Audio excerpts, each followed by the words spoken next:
আমাদের জীবনে একটা জিনিসের বড় কমতি, বড় অভাব, সেটা হচ্ছে আল্লাহর উপর তাওয়াক্কুল করা। আল্লাহ সেই রব নয় যে রব তিমি মাছকে খাওয়াচ্ছে। আল্লাহ কি সেই রব নয় ছোট্ট ছোট্ট পিঁপড়াকে পর্যন্ত খাওয়াচ্ছে প্রত্যেক দিন? কোনো চাকরি নাই, কোনো ব্যবসা নাই, কোনো কিছুই নাই, কিন্তু টাইম টু টাইম আল্লাহ ওনাদের খাওয়ার ব্যবস্থা করে দিচ্ছেন। তিনিই তো রাজ্জাক। চিৎকার দিয়ে বলেন না সুবহানাল্লাহ। কথাগুলো কি আমরা মনে বসাতে পারবো? জোরে বলেন। নিজের ভালোর জন্য হলো বসাইতে হবে, এই ছাড়া দ্বিতীয় কোনো উপায় নাই। আচ্ছা এবার আসেন ভাইয়া, একদম সাইলেন্ট। সুখ শান্তি যারা চান দিবেন কে? আল্লাহ দেওয়ার একটা কারণ লাগবে না? যেমন আপনি যখন নামাজে মাথা ঝুঁকাই দিবেন, দেখবেন আপনার ব্রেন শান্তি হয়ে যাবে। তাহলে আপনি নামাজে ঢুকলেন, আল্লাহ আপনার মন শান্তি করে দিল, ব্রেন শান্তি করে দিল। সুবহানাল্লাহ। এবার সত্যি করে একটা কথা বলেন, নিজে খাইলে কি বলে? আমি সবার মুখে শুনতে চাই, নিজে খাইলে কি বলে? আর মানুষকে খাওয়াইলে? আমি শুনি নাই, আরো জোরে। নিজে খাইলে পেট ভরে, আর অন্যকে খাওয়ালে দেখবেন আপনার মনটাই ভরে গিয়েছে। আপনি রাস্তা দিয়ে যাচ্ছেন, হঠাৎ ক্ষুধা লাগলো, একটা টঙের দোকানে আপনি গেলেন, আপনার পকেটে মাত্র 30টা টাকা আছে, বেশি কোনো টাকা নেই। আপনি ক্ষুধা নিবারণের জন্য ওই টঙের দোকানে গিয়ে একটা কলা, একটা বন নিলেন, একটা চা নিলেন। খেতে খেতে হঠাৎ করে আপনার নজর পড়লো একটা ছোট্ট বাচ্চার দিকে, যার শরীরে তেমন কোনো কাপড় নেই, উদাম গাও। দূর থেকে ওই কলার দিকে তাকিয়ে আছে, দূর থেকে ওই বনের দিকে তাকিয়ে আছে। দেখেই মনে হচ্ছে যেন খুব ক্ষুধা তার পেটের মধ্যে আছে, কিন্তু কেনার মতো সামর্থ্য তার কাছে নেই। আপনার নজরটা ওর দিকে পড়লো, আপনি ওনাকে ডাকলেন, ডাকার পরে বললেন, বাবা আপনার কি ক্ষুধা লাগছে? সে একটু মুচকি হেসে বলল, জি আমার ক্ষুধা লাগছে। তো তুমি খাও, আমার তো টাকা নেই। আপনি বললেন, টাকার চিন্তা করিও না, আমার যা আছে অর্ধেক আমি খাবো, অর্ধেক তোমাকে খাওয়াবো। এমনি পকেটে টাকা নাই, রেখেছিল অর্ধেক খেয়ে আর অর্ধেক গাড়ি ভাড়া দিবে, এই চিন্তা করে। এবার আমার সে ভাই কি করলো, দরকার হলে আমি হাইটে চলে যাব, তারপরও তো একজন ছোট্ট বাচ্চার ক্ষুধা নিবারণের একটু কারণ হতে পারবো, হয়তো আল্লাহ তাআলা এই উসিলায় আমাকে ক্ষমা করে দিতে পারেন। সুবহানাল্লাহ। এবার সে বাচ্চার হাতে আপনি নিজে দাঁড়িয়ে একটা কলা দিলেন, একটা বন দিলেন। ক্ষুধার্ত পেটে থাকা অবস্থায় সেই বাচ্চাটা যখন হাতে ক্ষুধা নিবারণের সেই কলাটা দেখতে পাবে, যখন বনটা দেখতে পাবে, তার সেই ক্ষুধা নিবারণের খুশিটা তার চেহারায় ফুটে উঠবে, তার চেহারায় ফুটে উঠবে। আপনি তার চেহারাটা একটু তখন তাকায় একটু দেখেন, ওই চেহারায় যে হাসিটা দেখতে পাবেন, লক্ষ কোটি টাকা খরচ করলো আপনি এমন সুন্দর হাসি এই পৃথিবীতে খুঁজে পাবেন না। আপনি দেখবেন এই 10-15 টাকার খরচের বিনিময়ে আপনি দিলে এমন একটা শান্তি পাবেন, যে শান্তিটা আপনি কোনো জায়গাও আর খুঁজে পাবেন না। সুবহানাল্লাহ। আপনি খাওয়ালেন অন্যকে, ওনার রব আপনার দিলে শান্তির ব্যবস্থা করে দিয়েছে। তাহলে আসুন আমরা একটু আওয়াজ দিয়ে বলি, সুখ পাওয়ার রাস্তা কি? আল্লাহর সৃষ্টিকে সুখে রাখা। শান্তি পাওয়ার রাস্তা কি? আল্লাহর সৃষ্টিকে শান্তিতে রাখা। এই ছাড়া বলেন না, অন্যকে কষ্ট দিয়ে নিজে কখনো সুখে থাকা যায় না। একটু জোরে বলেন না, অন্যকে কষ্ট দিয়ে নিজে কোনো সুখে থাকা যায় না। আপনি যদি মনে করেন, ভাইয়া প্লিজ, আমরা যদি মনে করি অন্যকে অপমান করে আমি ইজ্জতওয়ালা হব, তাহলে আমি ভুলের সাগরের মধ্যে ভাসতেছি।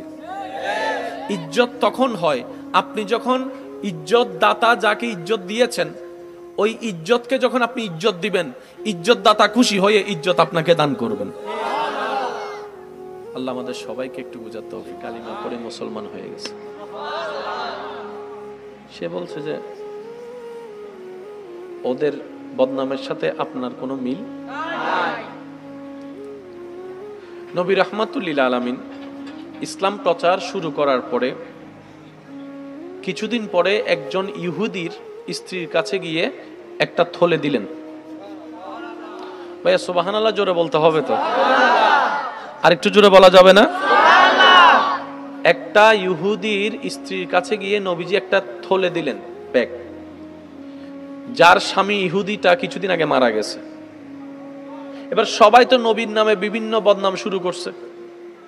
এবার নুনি নবীকে দেখে বললেন, আপনি আমাকে এই থলিটা কেন দিলেন? বলে যে যার আমানত তাকে ফেরত দিয়েছি।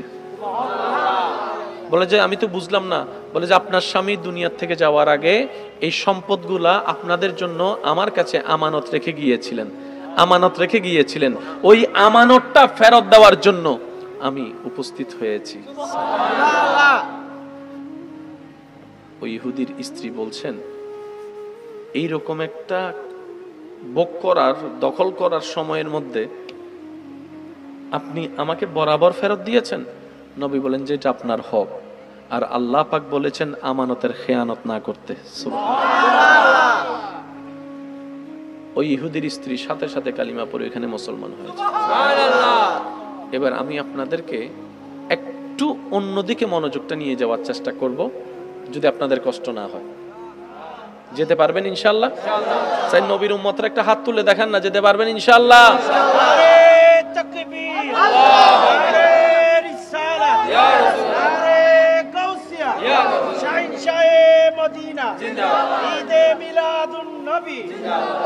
উচ্চ আওয়াজ একবার বলেন মারহাবা। মানুষ মোবাইলের জন্য মারামারি করে কি করে না? জাগার জন্য, টাকার জন্য, সীমানার জন্য, দেওয়ালের জন্য, দোকানের জন্য। দরকার হলে রক্তের বদন ছিন্ন হয়ে যাক, তারপরে আমার বাগে বেশিই লাগবে। দরকার হলে তুই না খেয়ে মর, আমার ঘরে খাওয়া ঠিকভাবে থাকা লাগবে। সেই মানুষটা যে এইরকম করে করে সম্পদ জুড়িয়েছে, তার মাথায় যদি পিস্তল রাখা হয়, সে কি সম্পত্তি রাখবে নাকি লিখে দিবে? আমি একটু সবার উত্তর চাচ্ছি, রাখবে না লিখে দিবে? সে বলবে কি, বাঁচলে চলে, জানের মায়া, জান বাঁচলে চলে। তো তুমি যে এইভাবে মানুষের সম্পদ নিয়েছো, বলে যে এই কথা বাদ দে, কত কষ্ট করছি বাদ দে, কত মামলা বাদ দে, সব বাদ দে, আগে বাঁচিয়ে লই। তাহলে একটা সিচুয়েশনে এসে পৃথিবীর সব মানুষ আটকায় যায়, সেই জায়গাটা হচ্ছে প্রাণের মায়া। যদি জানের উপর হামলা আসে, সেই জায়গায় মোবাইল দিয়ে দিতে খুশি মনে রাজি আছে, জায়গা দিয়ে দিতে খুশি মনে রাজি আছে।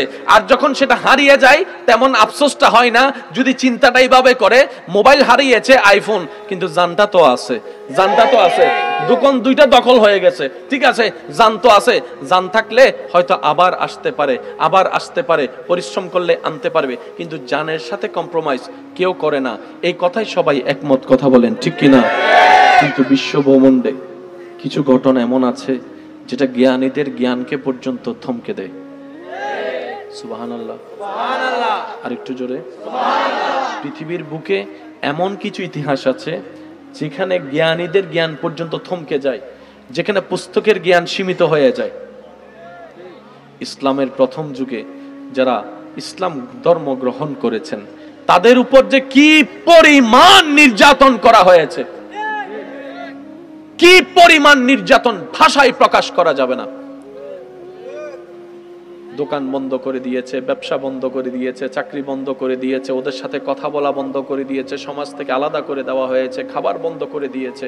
শেষ পর্যন্ত যখন শুধু একটাই শর্ত ছিল যে মুহাম্মদকে ছেড়ে দাও, মুহাম্মদের আল্লাহকে ছেড়ে দাও, আমাদের গুলাকে নাও, আবার সবকিছু ফেরত দিব, ডবল করে ফেরত দিব।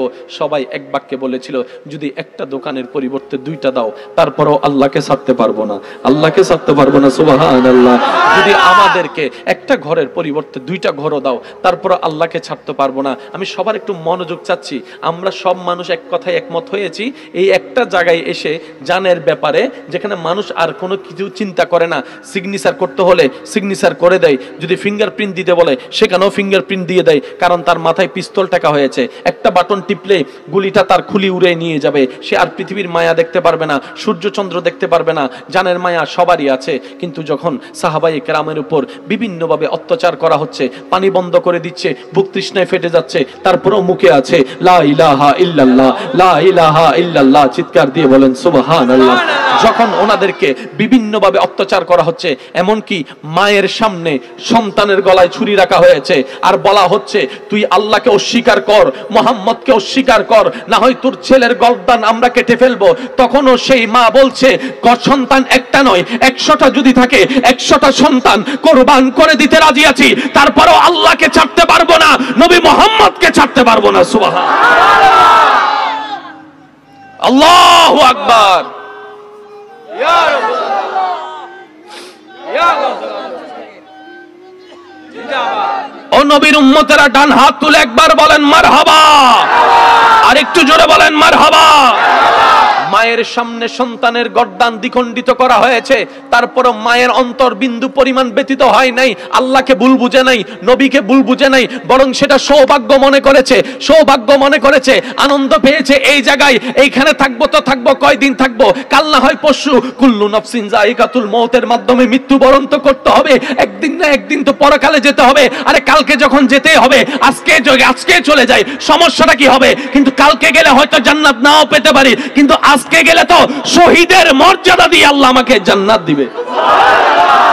কিন্তু পয়েন্ট এক জায়গায়, কি মরণ সামনে, কিন্তু আল্লাহ ছাড়ে নাই, নবী ছাড়ে নাই। সম্পদ, একটু জোরে বলতে, সম্পদ, মোবাইল, গাড়ি, বাড়ি, সন্তান, সবকিছু ছেড়ে দিয়েছে, আল্লাহকে ছাড়ে নাই, নবীকে ছাড়ে নাই। বেলালে হাবশী রাদিয়াল্লাহু তাআলা তৃষ্ণার্ত রেখেছে অনেকদিন, কারণ তাদের ধারণা ছিল তৃষ্ণা যখন বুক ফেটে যাবে, যখন সে তৃষ্ণা সহ্য করতে না পেরে পানি চাইবে, তখন আমরা এক হাতে পানির বাটি নিব আর এক হাতে মূর্তিটা নিব, আর ওকে বলবো যদি মূর্তিটাকে দেবতা হিসেবে মেনে নাও, পানি এখন তোমাকে দিব।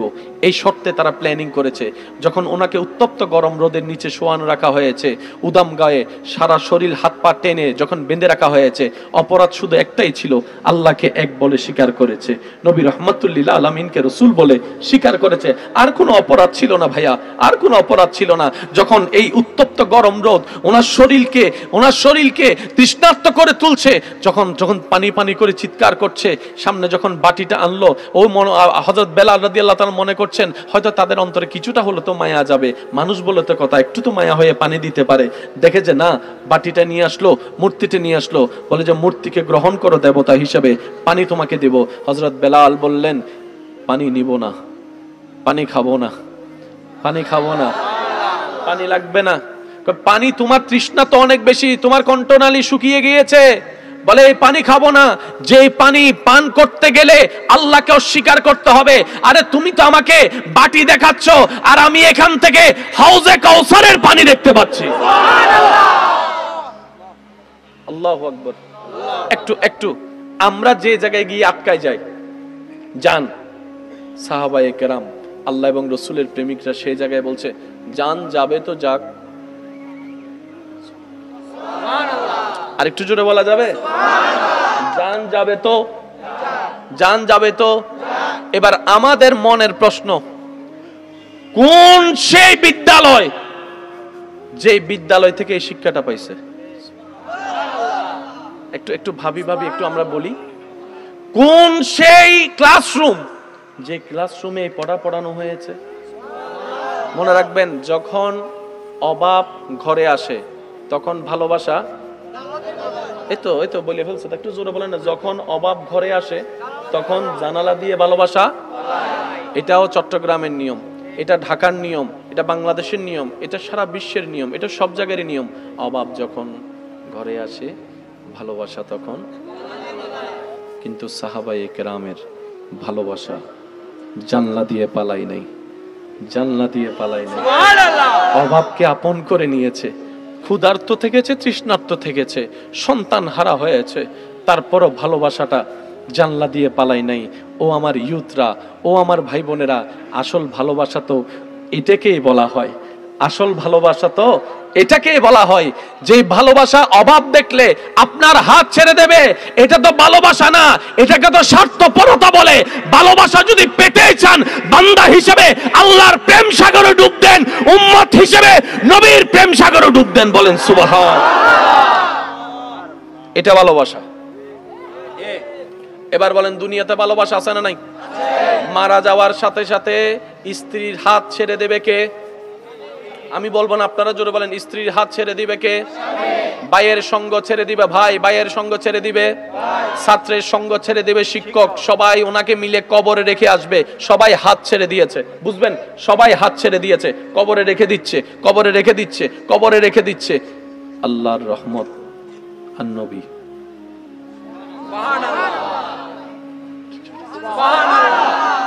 এবার আপনার বিবেক দিয়ে আপনি প্রশ্ন করে দেখেন, আসল ভালোবাসা দিলটা কোথায় দেওয়া দরকার আর কোথায় দিয়ে বসে আছে। আল্লাহ আমাদেরকে একটু বুঝার তৌফিক দান করে। এবার যে কথাটা আমি আপনাদেরকে নিয়ে যেতে চাচ্ছি, কষ্ট হচ্ছে না তো আপনাদের? এবার ওনাদেরকে প্রশ্ন করেন, জানের মায়ায় আমরা 40 বছরের সম্পদ লিখে দিছি, জানের মায়ায় আর মরণের ভয়ে 40 বছরের কামানো সম্পদ 1 সেকেন্ডে লিখে দিছি। আপনি দিয়েছেন সবকিছু বুঝলাম, কিন্তু জানের ব্যাপারে এসে আপনি আল্লাহকে ছাড়েন নাই কেন? নবীকে ছাড়েন নাই কেন? মনে রাখবেন, ভয় কাটার জন্য সাহসের দরকার, ভয় কাটার জন্য সাহসের দরকার। সাহসটা দিল থেকে আসে, যেই দিলে আল্লাহর তাকওয়া নবী মুস্তাফার মোহাব্বত বয়ে যায়, তার সামনে যদি অস্ত্র থাকে সে ভয় পায় না, সে ভয় পায় না। বদরের যুদ্ধে 313 জন নেমে গিয়েছে, জানের পরোয়া করে নাই, কারণ আশিকরা মুমিনরা ভয়ের ঊর্ধ্বে থাকে। তারা জানে জান এটা যদি আল্লাহ এবং নবীর জন্য দিতে পারি, অনন্তকালের সুখের জীবন আল্লাহ আমাদেরকে দান করবেন। সুবহানাল্লাহ, আল্লাহু আকবার, ইয়া রাসূলুল্লাহ। এবার আসেন একটু অন্যদিকে যাচ্ছি, মনোযোগ আছে? আমাদের বর্তমান ফিলিস্তিন পরিস্থিতিকে সামনে রেখে আমাদের অনেক ভাই বোনদের মনের একটা ছোট্ট আক্ষেপ, প্রশ্ন, ফিলিস্তিনে এত নির্যাতন করা হচ্ছে, এত অত্যাচার, এত জুলুম করা হচ্ছে, আল্লাহ কিছু করছে না কেন? আল্লাহ তাদেরকে আযাব দিচ্ছে না কেন? আল্লাহ তাদেরকে সাজা দিচ্ছে না কেন? আল্লাহ চাইলেই তো পারে, ইন্নাল্লাহা আলা কুল্লি শাইইন কাদির, চাইলেই তো পারে, যিনি কুন বললেই ফায়াকুন হয়ে যায়, উনি চাইলে তো সেকেন্ডের ভিতরে সবকিছু ধ্বংস করে দিতে পারে। তিনি চাইলে তো জালিমদেরকে একদম শেষ করে দিতে পারে। তিনি তো চাইলেই হয়, চাচ্ছেন না কেন? আমরা এত কান্না করছি, আমরা এত দোয়া করছি, আমরা এইভাবে আকুতি করছি আল্লাহর কাছে, আল্লাহ আমাদের দোয়া শুনছেন না কেন? আমি শ্রদ্ধার সাথে আমার ভাই বোনদের উদ্দেশ্যে একটা কথা বলবো, আমরা যা বলি যা ভাবি সেটা আমাদের জ্ঞান। আল্লাহর ওয়াস্তে কথাটাকে গিয়ে অন্যদিকে নিবেন না, অন্যদিকে নিবেন না, পুরা কথাটাকে শুনেন। আমরা যা ভাবি যা দেখি সেটা আমাদের জ্ঞান, আর আমাদের জ্ঞান হচ্ছে লিমিটেড। আমরা কালকের দিন দেখি না, আর আল্লাহ তাআলা সবকিছু জানেন, সবকিছু দেখেন, সবকিছু বুঝেন পরিপূর্ণভাবে। সুবহানাল্লাহ। যেহেতু আল্লাহ তাআলা, আমাদের মনে হচ্ছে আল্লাহ চুপ করে আছেন, এটা আমাদের জ্ঞান। একটু কথা বলতে হবে। কি সাউন্ড বক্স চলে গেছে?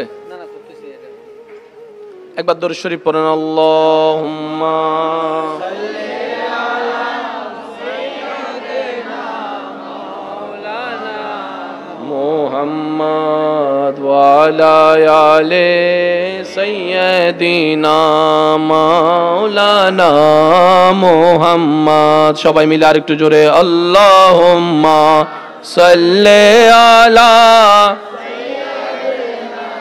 মাওলানা মুহাম্মদ ওয়া আলা আলি সাইয়্যিদিনা মাওলানা।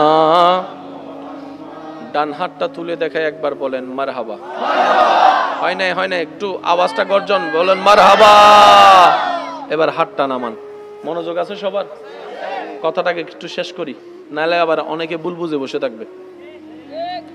আল্লাহ চাইলেই করতে পারেন, আমাদের কথা হচ্ছে করছেন না কেন?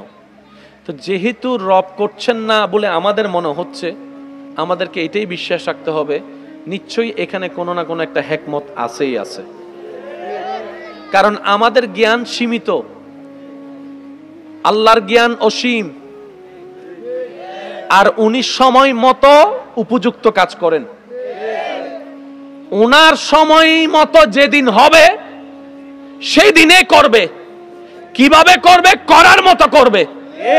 কেমন ভাবে করবে? যেভাবে করা দরকার সেভাবে করবে। আমরা ভুলে গেলে চলবে না, মুসা নবীর উম্মতের উপরে ফেরাউনের সেই কঠিন অত্যাচারে আল্লাহ তাআলা কিন্তু ওকে ফিরে আসার জন্য যথেষ্ট সুযোগ দিয়েছিলেন, যথেষ্ট সুযোগ দিয়েছেন। কিন্তু শেষমেশ যখন ফিরে আসেনি, আল্লাহ তাআলা ফেরাউনকে নিচ্ছিন্ন করে দিয়েছে। কথা বলেন ঠিক কিনা? এই পৃথিবীর ইতিহাসে যত অত্যাচারী ছিল আল্লাহ তাআলার মতো করে সবাইকে সুযোগ দিয়েছেন ফিরে আসার জন্য। কিন্তু আবার এটাও সত্য যে অত্যাচারীর অত্যাচারকে আল্লাহ তাআলা বেশি দিন টিকতে দেয় নাই, যখনই ধরেছেন শেষ করে দিয়েছেন। তা আমি এই কথাটা বলার একটাই কারণ, আমরা যেন এই কথার চিন্তায় পড়ে, শয়তান তো সবসময় আমাদের পিছনে লেগে থাকে ঈমান চুরি করার জন্য, ঠিক না? হয়তো মনের মধ্যে একটা চিন্তা আসতে পারে কি, আল্লাহ থাকলে তো এগুলো করতো, আল্লাহ থাকলে তো বিচার করতো, আল্লাহ থাকলে তো সাজা দিত। আমি শুধু এতটুকু বলবো, আল্লাহর কুদরত বুঝার মতো ন্যূনতম জ্ঞান আমাদের কারো নাই। তিনি আসমানকে সৃষ্টি করেছেন খুঁটি ছাড়া। সুবহানাল্লাহ হয় না? আরে জোরে। যিনি জমিনকে ভাসিয়ে রেখেছেন পানির উপরে, উনি ভালো করে জানেন কখন কি করা কিভাবে দরকার। তবে এতটুকু মনে রাখবেন, অত্যাচারীদেরকে কোনো ছাড় দেওয়া হয় নাই অতীতে, ভবিষ্যতেও কখনো হবে। আপনারাই তো বলেন আল্লাহ ছাড় দেন, কিন্তু আল্লাহ ছেড়ে দেন না। সুবহানাল্লাহ, সুবহানাল্লাহ। কিন্তু আমার মন বলে, প্রাণ বলে, প্রত্যেকটা ঈমানদার সুযোগ পেলেই ফিলিস্তিনে যাওয়ার যদি একটু সুযোগ থাকতো। যুবক ভাইয়ের আওয়াজ দিয়ে বলেন ঠিক কিনা? একবার যদি যাওয়ার সুযোগ থাকতো, আমার ঈমান বলে, আমার মন বলে, বাংলার একটা ঈমানি যুবক ঘরে বসে থাকতো না, ঘরে বসে থাকতো না, সবকিছু উৎসর্গ করে ফিলিস্তিনিদের পাশে দাঁড়িয়ে যেত। কথা বলেন ঠিক কিনা? আল্লাহ আমাদের সবারই ঈমানকে হেফাজত করুক। আর একটু জোরে বলেন।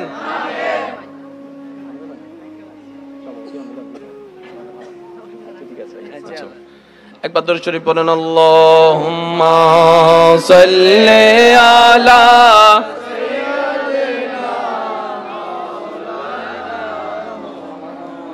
ওয়া আলা আলি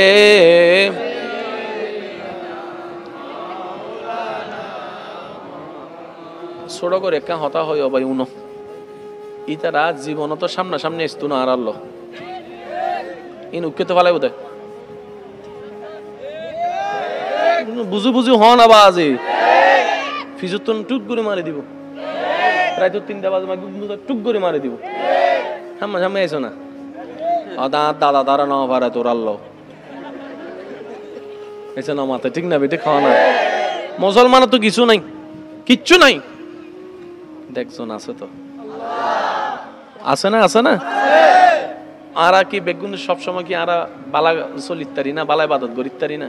তারপর আল্লাহ হাবাদ দন নবা হাবাদ দিয়ে না হদ দশ না, ফজরত গুমুত রুটিবার আগে নাস্তা দিয়ে ফেলার দেন না।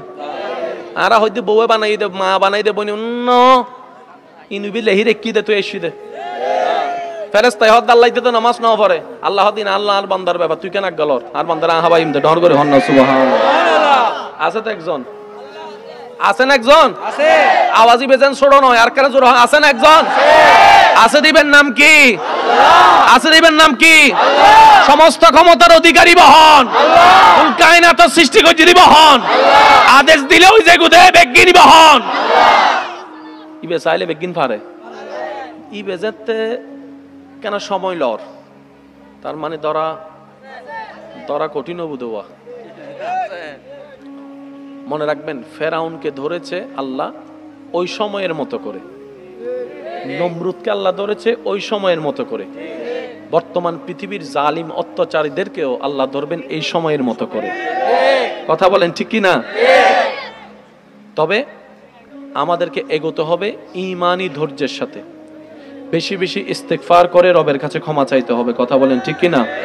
যেহেতু আমরা এখান থেকে ওনাদের জন্য গিয়ে কিছু করতে পারছি না, আমরা ইস্তেগফারের মাধ্যমে, দরুদ শরীফের মাধ্যমে রবের কাছে দোয়া করে করে আমাদের ভাই বোনদের জন্য ঈমানি শক্তি বাড়ার জন্য আমরা দোয়া করব। কথা বলেন ঠিক কিনা? তবে একটা বিষয় বারবার অবাক করেছে, আমি জানি না আপনাদের এই বিষয়টা নজরে এসেছে কিনা, বেশিরভাগ দেখা যাচ্ছে বাচ্চারা মারা যাচ্ছে। হতানা কেন বুঝিবার চেষ্টা করেন, বেশিরভাগ মারা যাচ্ছে কে? তো যুদ্ধ তো বাচ্চারা করতে পারে না, বাচ্চা কেন মারতেছে? তার মানে ভবিষ্যৎ প্রজন্ম ধ্বংস করাই হচ্ছে তাদের মূল লক্ষ্য। পয়েন্টটা কি বুঝতেছেন?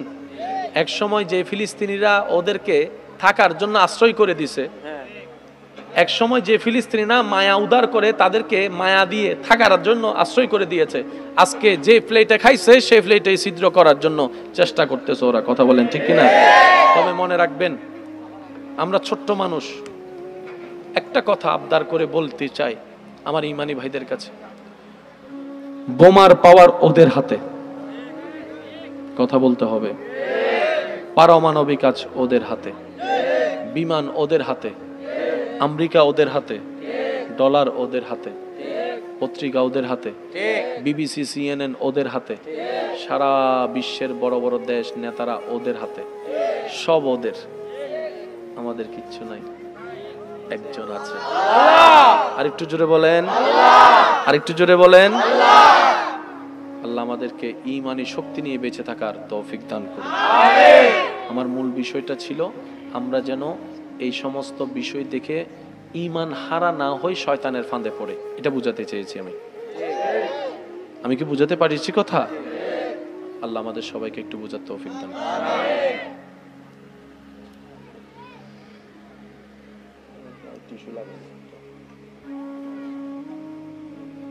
বুড়া মানুষ তো দাঁতটা তো পড়ে গিয়ে সমস্যা নেই, ইতারা আছে বলি কেন দোয়া কবুল হবে, সুযোগ আছে নমাতের তো। আর রাত তুলিলে গুনায় গুনায় ভরপুর, আল্লাহ হবে গুনাগার ইনকিল্লু তুলুছে ফাঁকে ফাঁকে যাতে জান্নাতি ফুল রাত তুলি যাব আল্লাহ ইতারা কিনলে চাই আর কিনলে না সুযোগ আছে না নাই? হ না?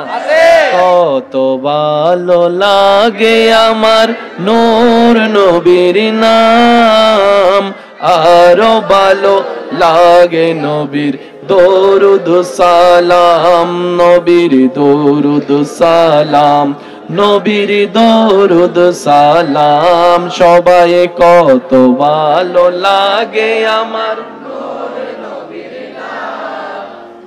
আরো ভালো দরুদ সালাম, নবীর দরুদ সালাম, নবীর।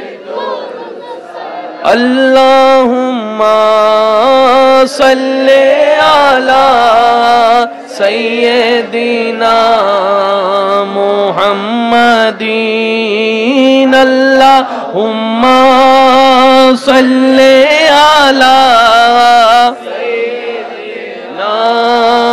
মুহাম্মাদিন, নবীর দরুদ সালাম, নবীর দরুদ সালাম। সবাই কত ভালো লাগে আমার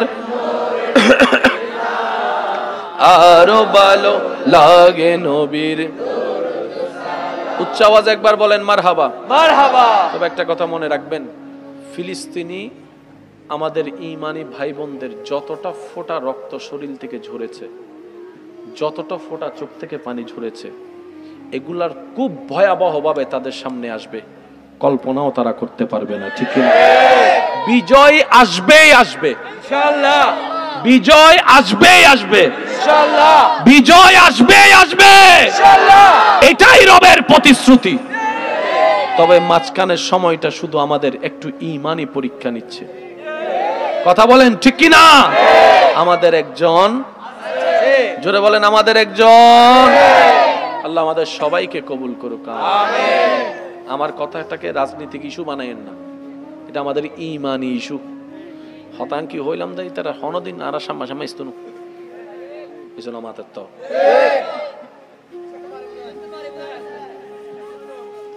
আচ্ছা জীবনও থনুদিন এই ফুটবল খেলা মিদি ওই হার খেলা বেশি জমে হন হন দল। হ্যাঁ আর্জেন্টিনা তো ব্রাজিল ন? হ্যাঁ আচ্ছা আর্জেন্টিনা তো ব্রাজিল।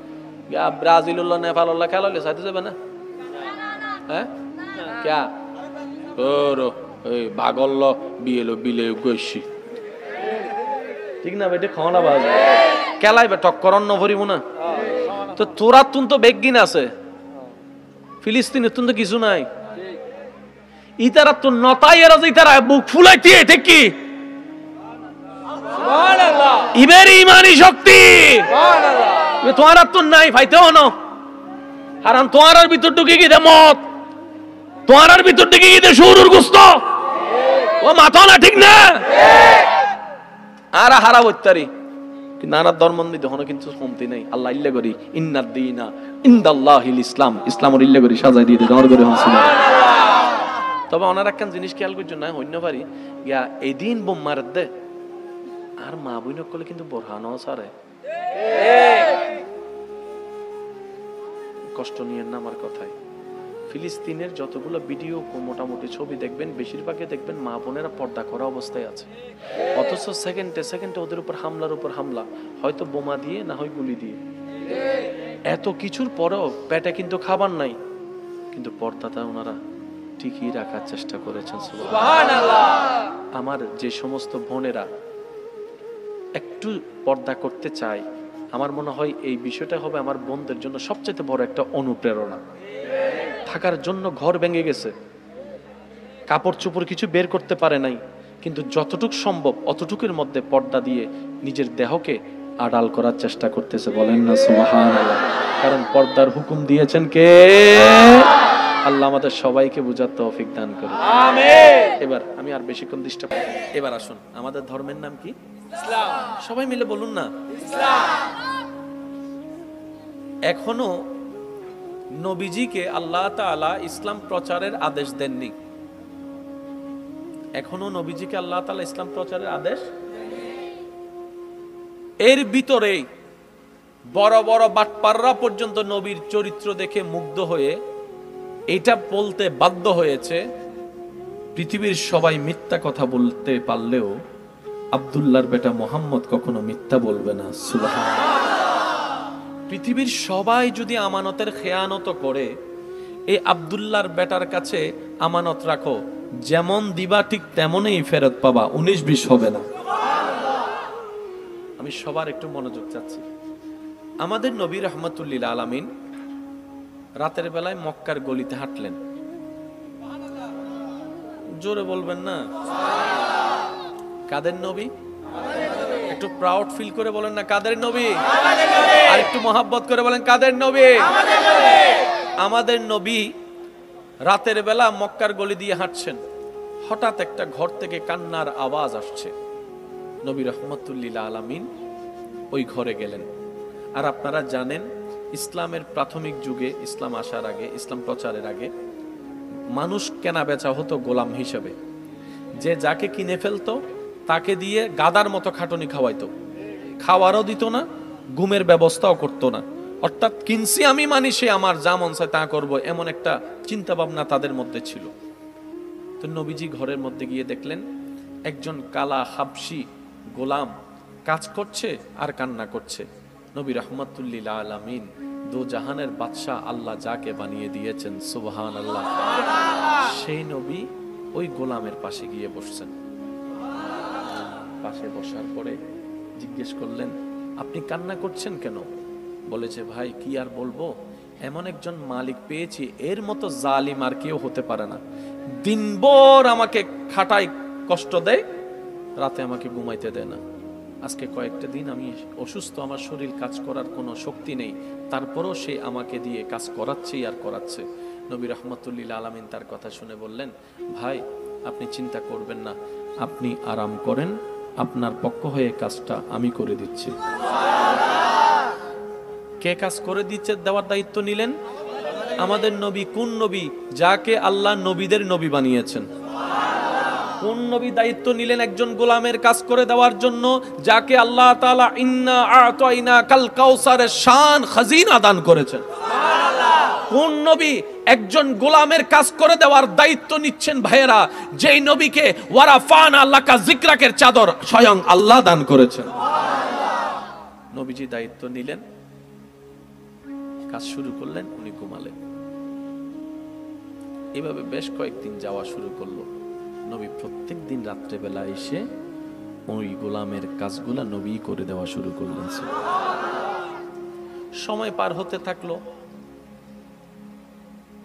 একটা দিন আল্লাহর হুকুম আসলো নবী ইসলামের দাওয়াত দেওয়া শুরু করলেন ওলু লা ইলাহা ইল্লাল্লাহ তুফলিহুন। আল্লাহর হুকুম আসলো, এক আল্লাহর একাত্মবাদের দাওয়াত যখন দেওয়া শুরু করলো, আপনারা জানেন নবীর থেকে মানুষকে অন্যদিকে মনোযোগ নেওয়ার জন্য মক্কার কাফেররা একটা চালাকি খেলেছে। সেটা কি? নবীকে মৃত্যুক বলে নাই, নবীকে পাগল বলেছে, জাদুঘর বলেছে। দুইটা শব্দ একটু মার্ক করবেন। নবীকে মৃত্যুক বলে নাই, কারণ মৃত্যুক বললে তারা মৃত্যুক হয়ে যাবে। কিভাবে? 40 বছর ধরে যাকে তোমরা সত্যবাদী বলেছো, আজকে কেন মৃত্যুক বললা? নিশ্চয় তোমাদের মধ্যে জামিলা আছে, তাই মৃত্যুক শব্দ ব্যবহার করে নাই। নবীর ব্যাপারে বলছে কি? নবী মজনু, পাগল হয়ে গিয়েছে, নবী জাদুঘর, এটা বলা শুরু করেছে। বিভিন্ন অপবাদ দেওয়া যখন শুরু করেছে, এক কান থেকে 2 কান, 2 কান থেকে 10 কান। আমরা তো ভালো করেই জানি প্রশংসা দ্রুত না ছড়ালেও বদনাম খুব দ্রুত চতুর্দিকে ছড়িয়ে যায়। প্রশংসা বিশ্বাস করার মতো মন আমাদের না থাকলেও আমরা সহজেই কেন জানি বদনামকে খুব বিশ্বাস করে গ্রহণ করে ফেলি। এবার মক্কার চতুর্দিকে যখন নবীর থেকে দূরে নেওয়ার জন্য এইরকম একটা প্রপাগান্ডা শুরু করলো, এই আওয়াজটুকু ওই গোলামের কাছে কর্ণকুহুরে ধ্বনিত হওয়ার পরে একদিন রাত্রেবেলা যখন নবী রহমতুল্লিল আলামিন ওনার কাছে আসলেন, তখন ওই গোলাম হাবশি নবীকে সাবধান করে বলে, আপনি তো অনেক ভালো মানুষ, আপনাকে দেখেই মনে হচ্ছে আপনার মন অসাধারণ, আপনার চিন্তা অসাধারণ। আমার মতো একটা গোলামকে আপনি যে কাছে টেনে নিয়েছেন, আপনি অসাধারণ। তাই বন্ধু হিসেবে আপনাকে একটু উপকার করছি। আমি শুনেছি মক্কায় নাকি একটা জাদুঘর বের হয়েছে, একটা পাগল বের হয়েছে, সুতরাং ওনার থেকে একটু সাবধানে থাকবেন। নবীকে বলছে উনি, নবীর থেকে সাবধান থাকতে নবীকে। তখন নবী বললেন, আপনি যাকে পাগল হিসেবে শুনেছেন, জাদুঘর হিসেবে চিনেছেন, আমি সেই মোহাম্মদ। আর একটু জোরে, আপনি যার থেকে আমাকে সাবধান থাকতে বলছেন, আমি সেই নবী মুহাম্মদ। এই কথা শোনার পর ওই হাবশী গোলাম বলে, যদি সত্যি আপনি সেই নবী মুহাম্মদ হন, আপনি যদি এক আল্লাহর দাওয়াত দিয়ে থাকেন, কেউ মানুক না মানুক, আমি কালিমা পড়ে মুসলমান হয়ে গেলাম।